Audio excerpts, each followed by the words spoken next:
Halo sahabat PMO Jabodetabek Punjur, selamat datang kembali di podcast Kota dan Kita. Bagi yang baru nonton dan dengar, halo, salam kenal. Aku Nabila dari Project Management Office atau PMO Jabodetabek Punjur, tim kerja di bawah tim koordinasi penataan ruang Jabodetabek Punjur. Kali ini aku berkesempatan untuk berbincang santai dengan salah satu mitra PMO Jabodetabek Punjur. Nah, bagi sahabat PMO yang sudah mengikuti akun sosial media kami di IG yaitu @pmo_Jabodetabek Punjur, pasti sudah tahu siapa ini yang aku undang. Karena kita sudah menjalankan pilot project di 2 kecamatan yang ada di Depok, melakukan pendampingan pengolahan limbah cair. Nah, limbah cairnya apa sih? Kali ini aku kedatangan dari Yayasan Jalin Alam Nusantara atau Jalantara. Jadi limbah cairnya adalah minyak jelantah. Seperti yang teman-teman ketahui bahwa minyak jelantah sering dianggap sebagai sumber penyakit karena biasanya kalau misalkan kita suka melihat PKL ada yang menggunakan minyak jelantah agar lebih irit atau hemat untuk uang mereka, biaya operasional mereka ketika mereka menggoreng gorengan yang kita makan seperti itu. Nah, karena berbahaya dan juga mencemari lingkungan, banyak juga tak jarang kita temuin bahwa minyak jelantah ini suka dibuang sembarangan nih, biasanya ke aspal atau bahkan ke selokan, bahkan juga ke sungai yang akhirnya mencemari dan menimbulkan bau tidak sedap. Nah, untuk itu Yayasan Jalin Alam Nusantara atau Jalantara membantu teman-teman untuk dapat mengolah minyak jelantah ini menjadi sesuatu yang bisa dimanfaatkan kembali, seperti nanti ada sabun cuci piring, lalu ada sabun pel, seperti itu. Nah, untuk lebih jelasnya kita akan bertanya bersama Bapak Abus Tommy sebagai research development di Jalantara, seperti itu. Selamat pagi, selamat datang Bapak Abus di podcast PMO gitu. Mungkin kita akan buka dulu maskernya ya Pak, biar kelihatan. Nah, untuk teman-teman PMO Jabodetabek Punjur, jadi kita semua juga mengikuti protokol kesehatan dan juga sudah divaksin, jadi jangan khawatir.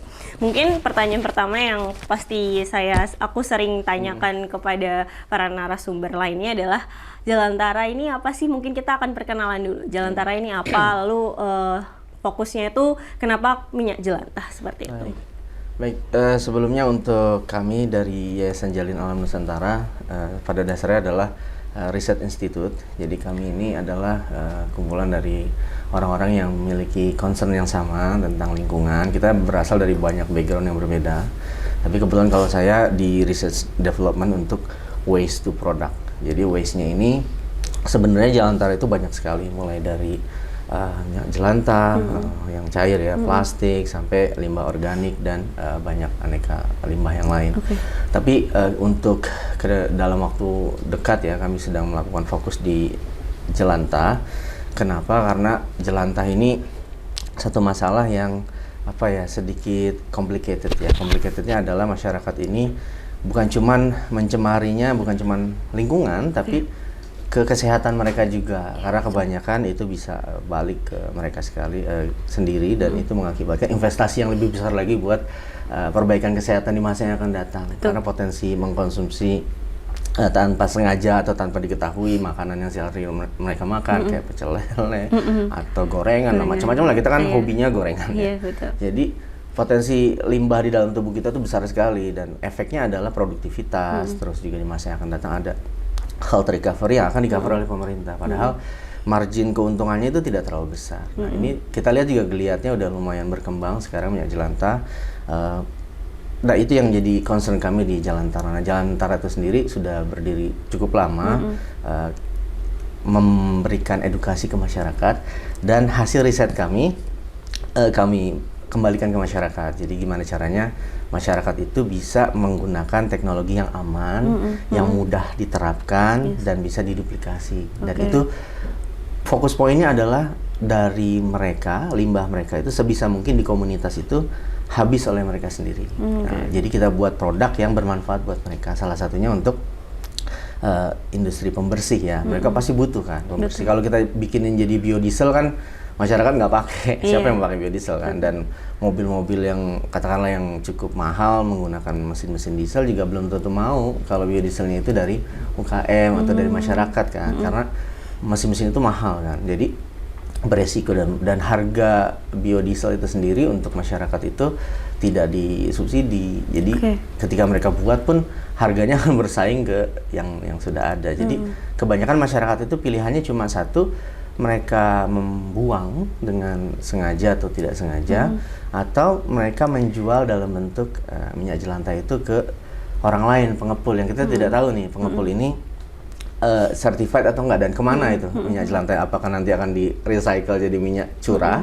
Karena berdasarkan informasi yang saya terima ya dari gabungan pengusaha minyak nabati ya, penjual minyak itu 18-20% itu minyak jelantah itu balik ke pasar gitu. Jadi cukup besar angkanya, dan dari total potensi 16 juta kiloliter minyak jelantah yang dihasilkan, itu hanya sedikit sekali yang direcover, dapat dikumpulkan. Sebagian lebih besar untuk diekspor. Jadi minyak jelantah ini punya potensi diekspor karena beberapa negara itu menggunakan minyak jelantah kita untuk menjadi bahan dasar raw material membuat biodiesel. Karena di beberapa negara seperti Amerika dan Eropa, apabila perusahaan-perusahaan tertentu menggunakan biodiesel yang berbasiskan minyak second generation, jadi bukan minyak baru tapi minyak jelantah, itu akan mendapatkan insentif yang cukup besar di negaranya. Jadi harga jualnya cukup tinggi, makanya ada rantai pengepul. Tapi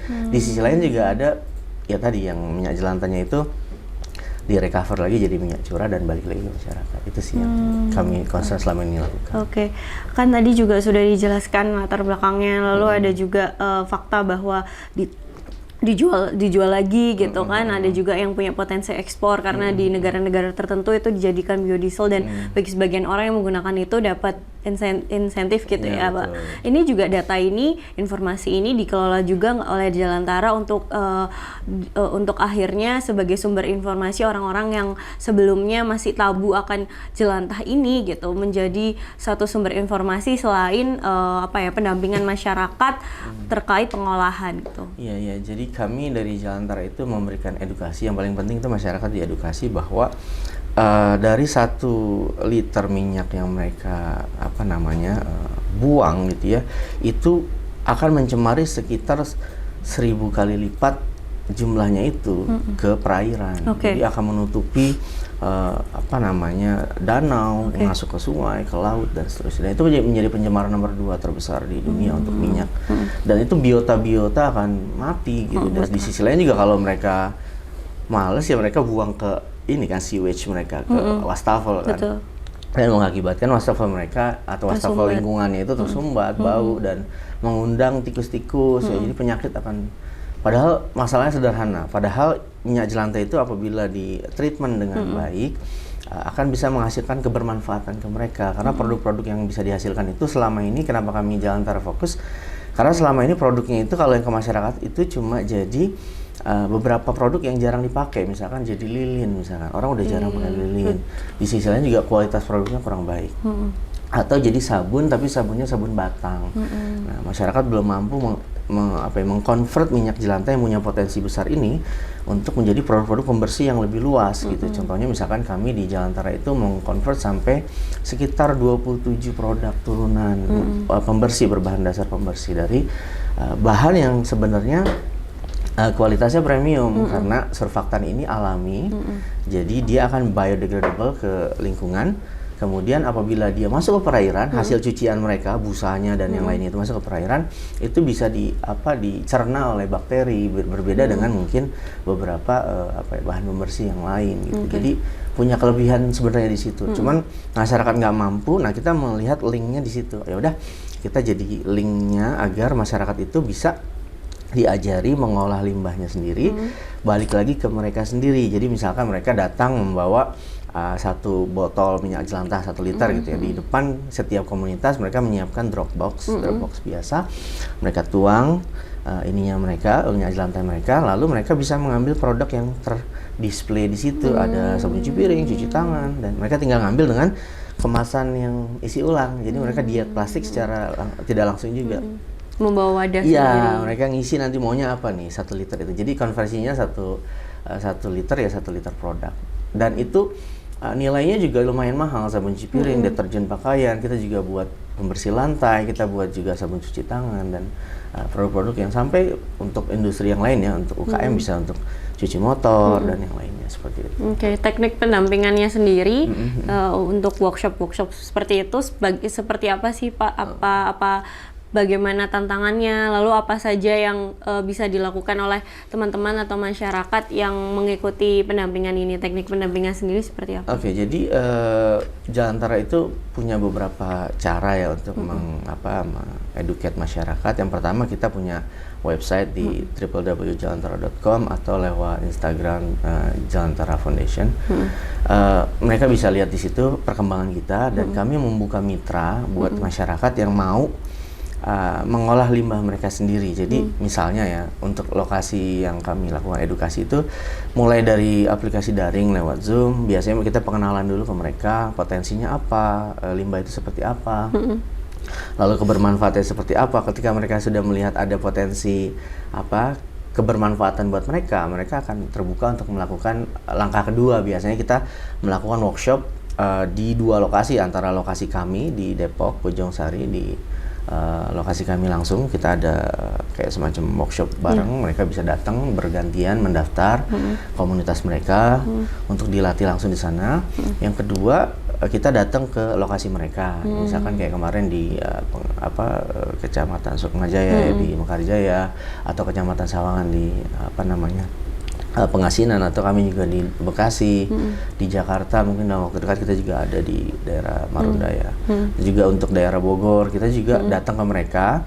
Nanti si mereka ini jadi agen-agen kebaikan yang akan menduplikasi ke mereka lagi. Tapi kami mengajarinya bukan teknologi yang high tech yang susah gitu. Kita membuatnya yang sedemikian mungkin tidak sempurna, tapi akan membuat mereka mudah untuk melakukannya dengan alat-alat rumah tangga gitu. Dengan tentu precaution ya, agar mereka hati-hati dalam menggunakan ini dan seterusnya dengan bahan-bahan kimia. Itu sih kita ngedukasinya ke sana agar masyarakat itu lebih dekat dengan hal-hal seperti ini. Tantangan mengolah minyak jelantah sendiri apa Pak? Apakah karena mungkin lebih kental, terus lalu kandungannya lebih berbahaya, atau harus disaring terlebih dahulu? Seperti apa Pak tantangan mengolah jelantah? Jadi kalau untuk jelantah itu sendiri kan sebenarnya dia kandungannya asamnya. Jadi dia cenderung untuk rancid atau persen ketengikan itu istilahnya rancidity-nya, dia akan naik semakin lama dia ditimbun atau lama disimpan gitu setelah dia pakai. Nah, tugas kita adalah membuat agar si minyak palem ya, maksudnya minyak palem, minyak sawit itu setidaknya dalam kondisi yang netral dulu. Ya, kita akan ajarin mereka untuk menetralkan, menyerap kandungan-kandungan tertentu untuk bisa dikurangi kandungannya. Lalu setelah mereka diajari purifikasi, istilahnya pemurnian minyak jelantah, ada 5 tahap ya. Nah, tahapan itu kita ajarin ke mereka mulai dari penyaringan, filtrasi untuk membuang bekas-bekas ya, ikan lele, nugget, macam-macam tahu yang bekas-bekas itu masih besar-besar itu dibuang. Kemudian kita kita ajarkan mereka untuk menyerap absorpsi dengan bahan yang aman seperti charcoal aktif ya, diajarin, atau beberapa bahan-bahan yang alam yang mereka bisa gunakan untuk menyerap kandungan itu, sehingga minyak jelantahnya sudah berkurang fosfolipidnya, sudah berkurang kandungan-kandungan yang tidak diinginkannya, sudah berkurang. Kemudian terakhir baru kita teknik cuci panas di hot wash. Jadi minyak yang tadi sudah lumayan jernih tadi kita cuci dengan air panas. Jadi air panas dimasukkan ke minyak jelantah, lalu akan terpisah tuh 2 lapisan yang tadinya dari ikan, misalkan ikan lele kita goreng kan ada airnya. Airnya kan masuk ke dalam minyak goreng. Nanti fase air itu akan kembali ke air yang ada di bawah, lalu minyak di atas. Nanti yang bagian bawahnya dibuang, dan itu nggak ada masalah, isu lingkungannya nggak ada masalah karena sudah organik ya. Bagian atasnya ini, bagian minyaknya ini akan kita olah menjadi produk-produk tadi dengan tekniknya banyak. Kita mulai dari, kita bukan cuma mengubah jadi sabunnya, kita ngajarkan beberapa lokasi yang menginginkan lebih advance. Kita ajarkan mereka memproduksi energinya juga dengan cara membuat biodiesel. Nah, biodieselnya juga dengan cara yang sederhana. Nanti biodiesel itu tidak dijual, tidak diarahkan untuk mereka berjualan biodiesel, tidak. Tapi biodieselnya itu untuk mereka gunakan untuk memproduksi sabun. Jadi mereka bikin kompor ya, kompor yang biodiesel yang biasa, yang sumbu, yang apinya kecil, karena dibutuhkan untuk kestabilan api. Sedangkan kalau untuk api yang besar kita arahkan ke kompor tembak ya, yang lebih kencang pressure dengan bantuan pompa. Jadi mereka bisa gunakan untuk ya industri yang lebih sedikit menengah lah, kayak misalkan pabrik kerupuk atau pabrik ya macam-macam misalnya. Berarti memang minyak jelantah ini untuk menghasilkan suatu produk seperti sabun cuci piring atau sabun lantai tetap masih melalui dan dicampur kandungan-kandungan bahan kimia lainnya ya Pak ya. Nah untuk produknya sendiri nih, produk dari jelantah ini sudah cukup didengar oleh masyarakat luas atau masih banyak orang yang memandang sebelah mata hasil olahan jelantah ini masih kayak oh ini nanti nggak bau, atau oh nanti kalau misalkan jadi sabun cuci tangan apa nggak gatel gitu. Pernah nggak mendapatkan pertanyaan-pertanyaan seperti itu? Lalu pertanyaan selanjutnya adalah jika memang ada orang-orang yang seperti ini gitu kan, apakah sebenarnya hasil olahan minyak jelantah ini masih tetap aman untuk dikonsumsi masyarakat luas atau produksinya yang harus ditingkatkan lagi, baik masalah komposisi, higienitas dan lain-lainnya, seperti apa tuh Pak? Baik, jadi sebenarnya semacam ada stereotip ya tentang minyak jelantah itu memang bau, tidak ya secara pandangan mata juga kurang mengenakan ya. Cuma kita mengajarkan memproduksi produk dari mulai yang ekonomis sampai yang kualitasnya premium. Kita bisa membuat sampai ke level sabun yang setara dengan Castile soap ya, Castile soap, liquid Castile soap yang harganya itu sangat mahal gitu, dan itu sama sekali anggapan masalah bau dan seterusnya mereka akan hilang sendiri ketika mereka disuguhkan produknya itu sendiri. Kita buat aromanya bergamot, aromanya peppermint, lavender dan seterusnya yang kenapa sering kali produk-produk jelantah itu dianggap kurang bagus karena mereka tidak research development-nya, waste to produknya itu tidak melihat assessment-nya masyarakat. Contoh misalkan untuk cuci piring, kan kalau cuci piring pakai sabun batang kan agak aneh ya, dan mereka juga nggak mau gitu, repot kan. Dan ketika itu kita lihat, oh ternyata masalah utamanya adalah masyarakat itu tidak bisa mengubah minyak jelantah itu menjadi produk yang sabunnya liquid, sabunnya cair. Karena kalau sabun batangnya diparut, dipanasin jadi cair, itu balik lagi nanti. Jadi harus berbeda tekniknya. Nah teknik itu yang kita sebar ke masyarakat secara gratis. Masyarakat bisa mengakses itu untuk kita lakukan pendampingan langsung. Nanti produknya itu kualitasnya mereka nggak notice kalau, jadi mereka akan merasa seperti pakai produk biasa, cuci piring biasa gitu, dengan cair, dengan banyak busa, wangi dan seterusnya. Dan mereka nggak notice kalau itu dari minyak jelantah. Even mereka masalah untuk keamanan dan seterusnya, itu kita pernah melakukan pengiriman sampel produk ya ke laboratorium juga di Kementerian Perdagangan yang waktu itu.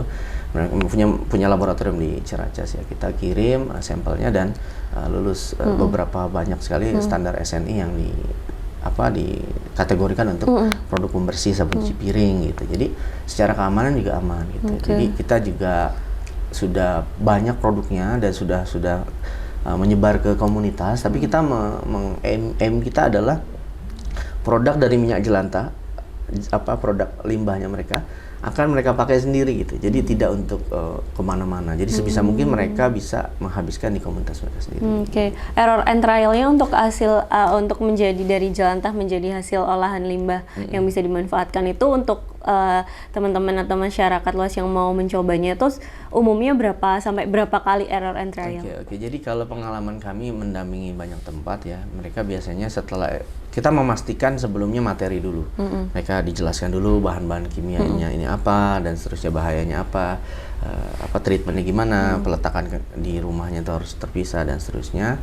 Yang kedua, kita adakan workshop langsung. Jadi kita nggak mau buat konten video penjelasan terpotong-potong, khawatirnya masyarakat jadi salah tangkap atau mereka memaksa dengan mengubah-ubah sendiri. Jadi kita melakukan pendampingan langsung, workshop 1 hari biasanya sekitar 6 sampai 8 jam. Jadi kita ajarin betul-betul Non-stop dari ya? non-stop dari benar-benar minyak jelantahnya mereka. Oke. Kita nggak datengin nih produk yang udah jadi, enggak. Jadi dari minyak jelantah itu kita ajarin pemurniannya berapa jam, selesai minyaknya selesai. Agar mereka penasaran gitu Sampai ya. jadi betul-betul ini benar-benar minyak jelantah mereka yang tadinya bau ikan asin dan seterusnya. Pada saat udah jadi produk sabun cuci piring, cuci tangan, obat pel dan seterusnya, aromanya udah bunga ini itu dan itu busanya juga bagus dan mereka akhirnya antusias untuk melakukan itu karena ada penghematan rumah tangga yang luar biasa tuh. Kayak kan minyak sabun cuci piring katakanlah 10.000. Padahal dengan biaya konversi kita cuma di angka 3.000-an. Jadi 10.000 ke 3.000 kan ada 7.000 rupiah tanpa harus pakai plastik.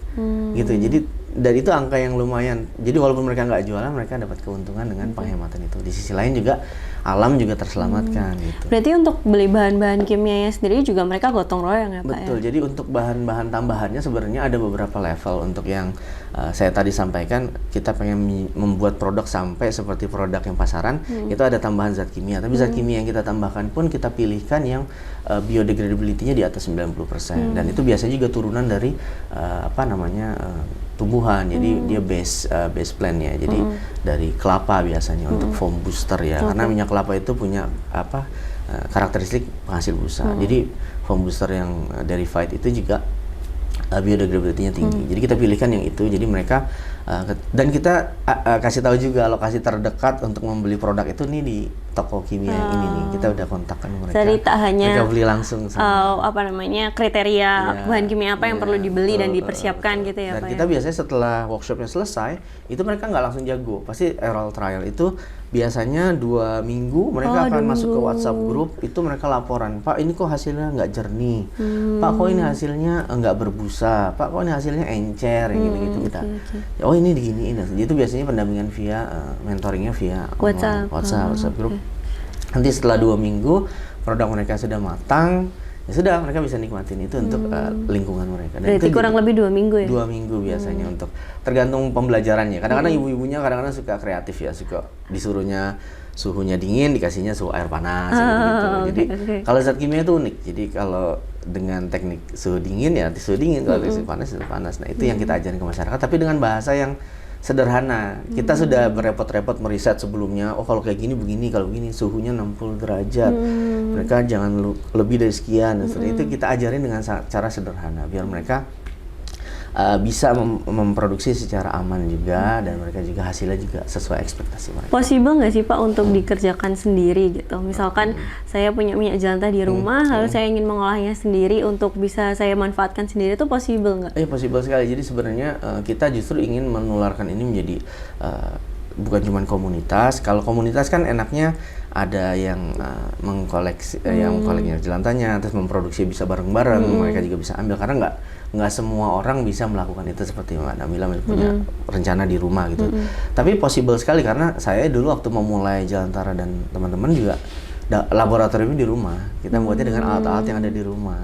Alat-alatnya juga sederhana, mulai dari pakai slow cooker, hand blender, peralatan dapur. Jadi nggak ada yang kita beli dari mana gitu. Kecuali untuk beberapa limbah kita buat alat yang mirip gitu, itu juga bisa. Memang dibuat seekonomis mungkin dengan manfaat yang banyak. Kita ya? mindsetnya adalah bukan sekeren mungkin, sehebat mungkin, bukan. Tapi mindset kita adalah masyarakat itu bisa menduplikasi dengan sederhana, mudah terap lah istilahnya. Walaupun mungkin hasilnya nggak akan maksimal, tapi mereka bisa pakai gitu. Dan itu.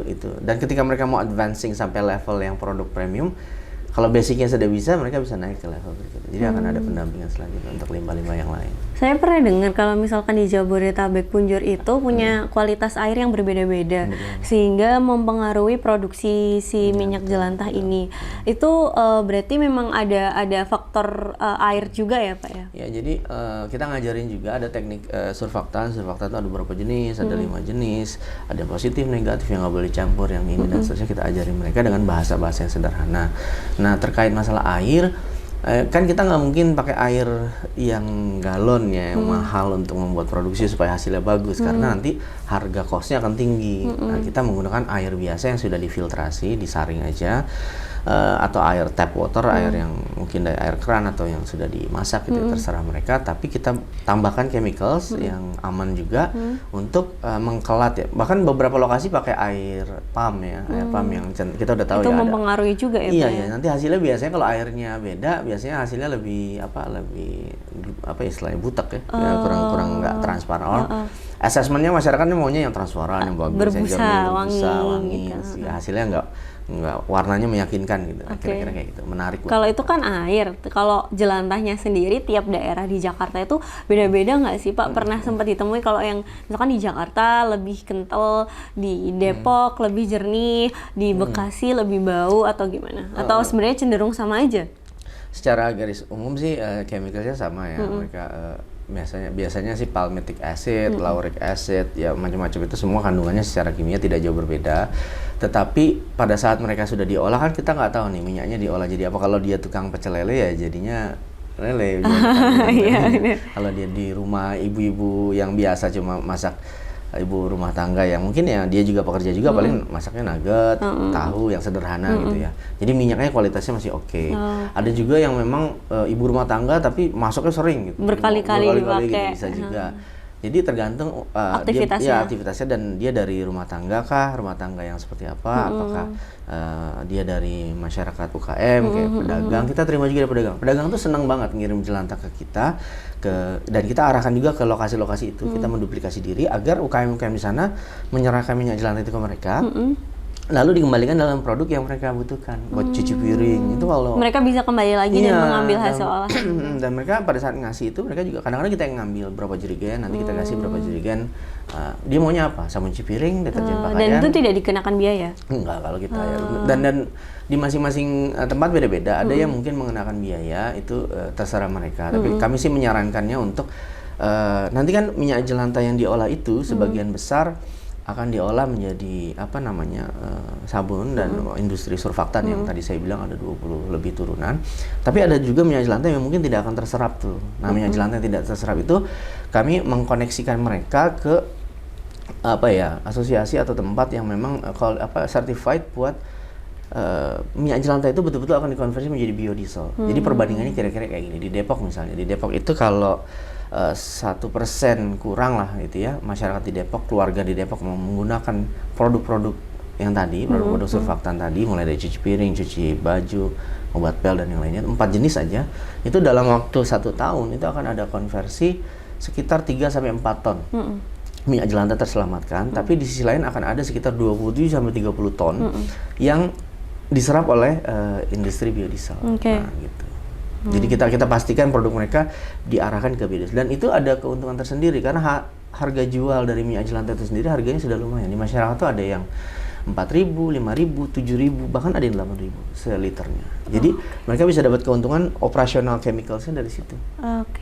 Jadi hasil penjualannya itu. Untuk komunitas tertentu atau orang-orang yang akhirnya mau bergerak mengolah minyak jelantah sendiri untuk standar nasionalnya ini bisa dilihat di mana? Karena kan memang apalagi ini ada hubungannya dengan bahan kimia gitu kan, pasti ada prosedur tersendiri dan standar tersendiri gitu. Betul. Jadi kalau kami sebagai Research Institute itu tugas kami adalah memastikan produk yang dihasilkan dan diduplikasi oleh masyarakat itu sudah memiliki kualifikasi standar yang bagus, mulai dari kandungan fatty acidnya, terus hidroksida bebasnya juga 0 gitu ya, dan kandungan-kandungan yang lain itu kita sudah, yang tadi saya bilang kita sudah ujikan dan hasilnya seperti itu, dengan teknik yang seperti itu sudah berhasil, baru kita share ke masyarakat. Jadi masyarakat nggak repot-repot lagi. Dalam bentuk apa Pak? Apanya? Informasi itu. Jadi kalau untuk standarisasi itu mereka akan dapat macam-macam ya. Kalau misalkan mereka mau mengembangkannya, maksudnya mereka mau jual gitu ya, mereka bisa membuat UKM dulu, nanti UKM-nya itu punya nomor izin dan seterusnya, kemudian masuk ke pengajuan ke Dinkes untuk PKRT dan seterusnya. Nanti kalau sudah dapat, mereka bisa mulai berdagang di wilayah tersebut, misalnya produk-produk mereka di wilayah tersebut, nanti baru mulai kalau sudah besar mereka bisa masuk ke BPOM dan seterusnya. Tapi kalau standar nasional itu adalah ada kategorinya ya, dan itu ada di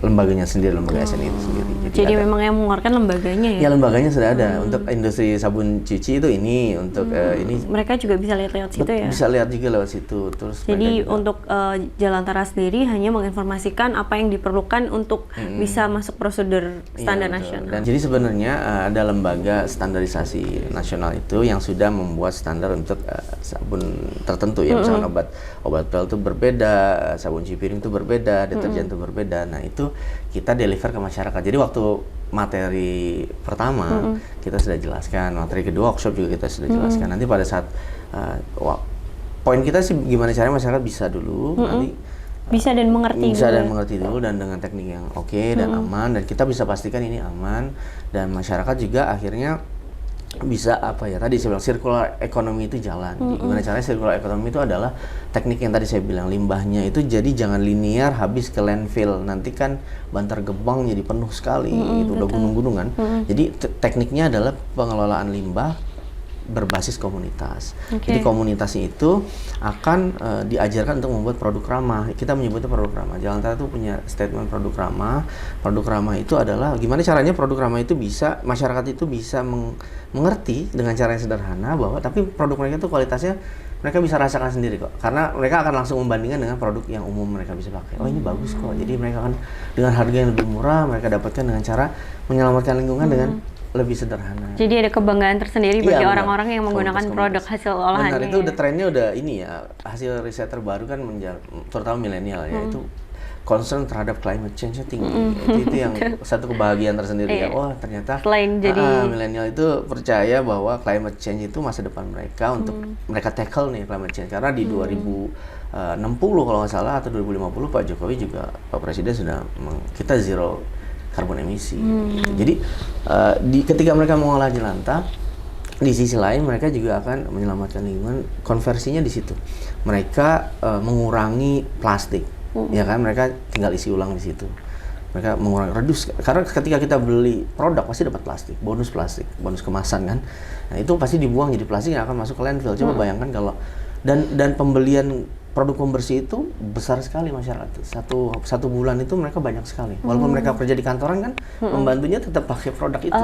Jadi jadi kita mengkonversi. Kenapa Jalantara fokus juga ke situ, karena konversinya lumayan banyak di situ, dan itu produknya bermanfaat buat mereka, di sisi lain menyelamatkan lingkungan. Jadi aim kita agar produk-produk ramah yang disampaikan ke masyarakat itu bisa menjadikan mereka aware terhadap kondisi alam saat ini buat anak cucu mereka. Jadi mereka saving juga buat anak cucu mereka dengan cara yang sederhana. Pakai aja produk yang mereka produksi sendiri itu. Seperti itu sih. Makanya namanya Jalin Alam Nusantara. Jalan Alam Nusantara. Jadi kami ingin gimana caranya Nusantara ini ya kita saling menjalin ya. Karena kita juga banyak kota juga nggak cuma di Jabodetabek, kunjur ya, kita ke Yogyakarta, mungkin dalam waktu dekat ke Kupang, ke Kalimantan. Jadi sudah banyak yang sadar akan pentingnya alam dan juga pengolahan jelantah ini juga sudah diterima dengan lapang dada gitu ya, sangat terbuka. Jadi, sangat aware ya, terutama kita sadari bahwa nggak semuanya orang akan turun langsung, tapi kita butuh inspirasi. Nah, inspirasi itu yang kami sebarkan di duplikasi, kayak beberapa lokasi yang kita sudah ajarkan, sekarang mereka sudah mengajarkan ke bank sampah lain. Kemarin kami mengisi juga di bank sampah Tangsel ya waktu itu ya, untuk melalui Dinas Lingkungan Hidupnya ya, waktu itu kami bersama Pak Wakil Wali Kotanya juga meresmikan banyak bank sampah, dan kami mengajarkan mereka. Jadi mereka tetap jual beli minyak jelantah untuk biodiesel, tapi sebagian kecil dia akan belajar menjadi sabun, dan itu menguntungkan karena anggota dari bank sampah itu akan menggunakan produk itu. Dan itu nggak masalah selama produk itu dipakai untuk komunitas tertutup ya. Ketika mereka udah mau mulai masuk ke komersial, mereka harus mengikuti prosedur yang ada gitu. Kira-kira kayak gitu. Tapi kita ngajarin ke mereka, aimnya adalah limbah dari mereka harus berputar lagi menjadi produk yang bermanfaat. Dan dari alam kembali lagi ke alam. Jadi Jalin Alam Nusantara tuh seperti itu aimnya. Apa yang mereka gunakan kembali lagi ke mereka ketika diolah gitu. Betul. Jadi Jalantara juga fokus ke produk limbah yang lain ya, mulai dari minyak jelantah, plastik, kita juga mengolah limbah organik ya. Kayak limbah-limbah kulit jeruk yang bisa dimanfaat, atau limbah ya bekas-bekas limbah sampah dan seterusnya. Oke, pertanyaan terakhir itu harapannya apa sih Pak, impian dan harapan untuk tidak hanya limbah cair jelantah misalkan harapan untuk limbah cair dan padat lah ke depannya seperti apa nih, baik untuk berbasis komunitas maupun secara perorangan yang memang mulai sadar untuk bisa mengolahnya kembali dan digunakan kembali ke mereka sendiri. Baik, yang pertama yang paling besar dari kami itu adalah pasti reduce ya, reduce dulu. Jadi kita mengurangi dulu. Itu yang dampaknya paling besar itu reduce. Baru kita bicara masalah yang lain ya, mulai dari recycle ya, atau reuse dulu, baru recycle, baru terakhir baru landfill. Landfill itu memang tugasnya mungkin ya di pemerintah dan seterusnya. Tapi masalah utamanya itu adalah di produsen sampah itu sendiri. Produsen dalam artian yang menggunakan atau membuang sampah itu sendiri, itu masyarakat. Nah, masyarakat itu sendiri kami harapkan ke depan mereka bisa terbuka terhadap informasi-informasi seperti ini, bahwa limbah-limbah mereka itu bisa diolah menjadi sesuatu yang sangat bermanfaat, jadi produk-produk ramah yang mereka bisa manfaatkan, entah untuk mereka sumbangkan atau mereka untuk mereka pakai sendiri, atau mereka mungkin ada beberapa beneficial secara ekonomi yang mereka bisa dapat. Tapi harapan kami limbah yang ada mulai dari plastik, minyak atau yang cair ya, atau apapun itu secara holistik, secara sistemik dibentuk menjadi circular ekonomi, agar komunitas-komunitas maupun masyarakat atau pribadi-pribadi yang mulai concern terhadap masalah ini sama-sama yuk kita tackle climate change. Karena targetnya 2030 kita nggak naik 1,5 derajat kayaknya bakalan fail. Target dari Paris Agreement ya, Paris Agreement kemarin ada COP26 di Glasgow, kayaknya udah kelihatan bakalan gagal gitu. Makanya kalau terus-terusan bumi lebih panas, bumi lebih ini ya, akhirnya kita akan kena sendiri efeknya buat masyarakat, masa depan anak-anak cucu kita sih. Bukan cuma kita egois buat diri kita sendiri. Nah, Jalin Alam Nusantara itu ingin provide sebagai riset institut untuk memberikan teknologi sederhana ini yang mereka bisa pakai untuk sama-sama kita mengurangi dari keluarga masing-masing. Oke, makasih Bapak atas insight barunya. Nah, itu tadi Sahabat PMO, insight baru dari Pak Abu selaku Research Director dari Jalin Alam Nusantara atau Jalantara Research Institute juga, yang mendampingi teman-teman atau komunitas di kawasan kawasan yang memang memiliki potensi atau ketertarikan untuk mengolah limbah cair jelantah ataupun juga limbah selain limbah jelantah ya Pak, betul. Untuk menjadi hasil olahan yang bisa kalian produksi dan nikmati sendiri, seperti itu. Nah, untuk teman-teman yang masih penasaran terkait olahan limbah lainnya dan juga misalkan topik-topik tertentu yang ada di Jabodetabek Punjur, baik itu air bersih dan sanitasi, lalu ada kemacetan, dan juga ada misalkan tadi pengolahan minyak jelantah, seperti itu, kalian juga bisa mendengarkan atau menonton podcast ini di episode lainnya, seperti itu. Terima kasih untuk Sahabat PMO yang sudah mau menonton dan mendengarkan sampai sejauh ini. Sampai ketemu di episode selanjutnya. Dadah.